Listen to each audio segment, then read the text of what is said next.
कभी सोचा है कि सूरज की रोशनी जो हमें बस गर्मी और उजाला देती है, वो सीधे सीधे बिजली में कैसे बदल सकती है? सुनने में तो ये किसी जादू जैसा लगता है ना? तो चलिए आज हम मिलकर सौर ऊर्जा के इसी जादू के पीछे का विज्ञान समझते हैं और देखते हैं कि आखिर ये कमाल की तकनीक काम कैसे करती है।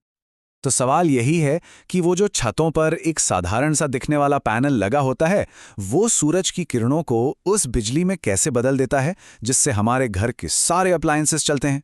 चलिए इस पूरी प्रक्रिया को ना एकदम करीब से देखते हैं, स्टेप बाय स्टेप। और इसे समझने का सबसे अच्छा तरीका जानते हैं क्या है? एक कहानी।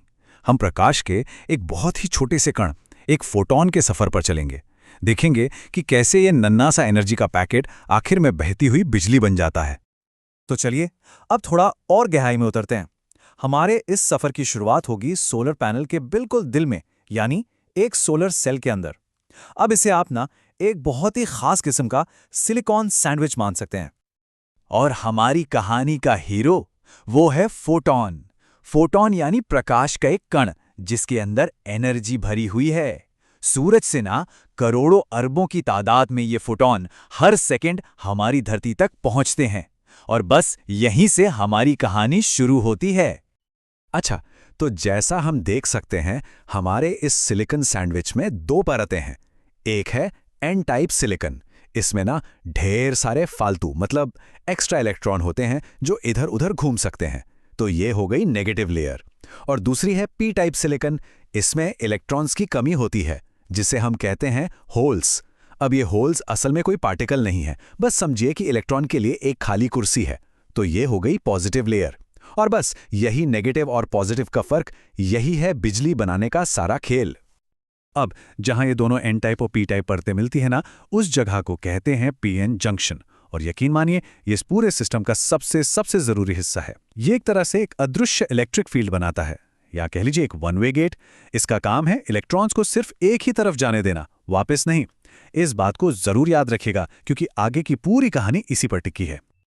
और अब आता है वो पल जब असली एक्शन शुरू होता है। हमारा हीरो फोटॉन सूरज से इतना लंबा सफर तय करके आ चुका है और अब वो सोलर सेल की सतह से टकराने ही वाला है। यहीं से ऊर्जा बनने की चिंगारी भड़केगी। इस पूरी प्रक्रिया को कहते हैं फोटोवोल्टेइक इफेक्ट। होता क्या है देखिए, जैसे ही एक फोटॉन सिलिकॉन के एटम से टकराता है, वो अपनी सारी एनर्जी एक इलेक्ट्रॉन को ट्रांसफर कर देता है।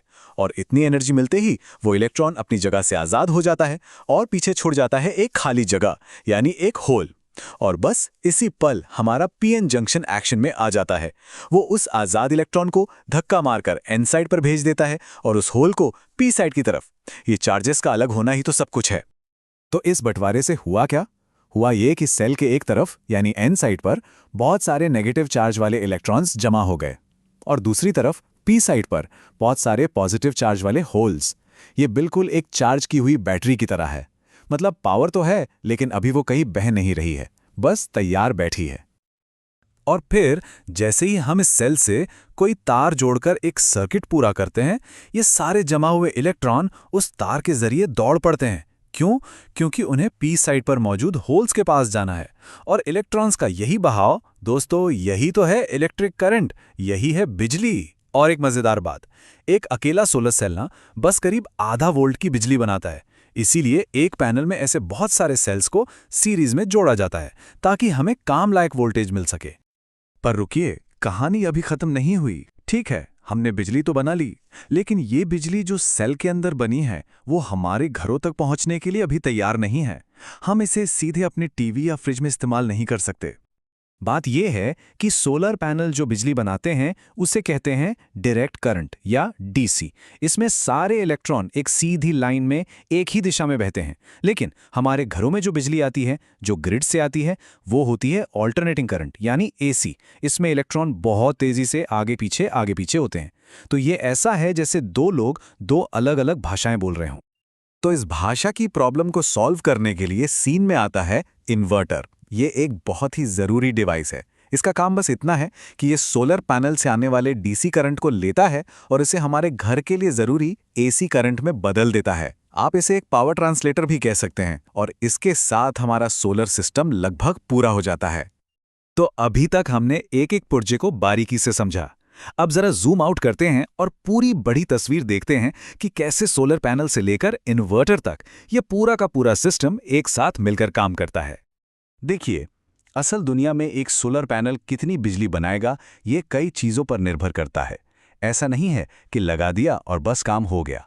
जैसे कि पैनल का एंगल क्या है, उसकी दिशा सूरज की तरफ ठीक है या नहीं, कहीं किसी पेड़ या बिल्डिंग की छाया तो नहीं पड़ रही, तापमान बहुत ज़्यादा तो नहीं है क्योंकि ज़्यादा गर्मी से भी एफिशिएंसी कम होती है, और हाँ, पैनल पर धूल मिट्टी जमी है या नहीं, और खुद सिलिकॉन सेल की क्वालिटी कैसी है, ये सब चीज़ें बहुत मायने रखती हैं।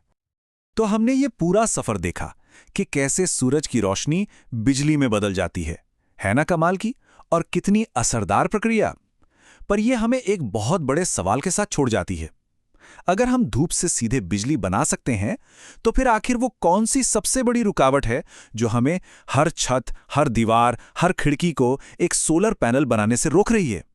क्या ये एफिशिएंसी की बात है या कीमत की, या फिर बनी हुई बिजली को स्टोर करने की चुनौती? इस पर सोचिएगा जरूर।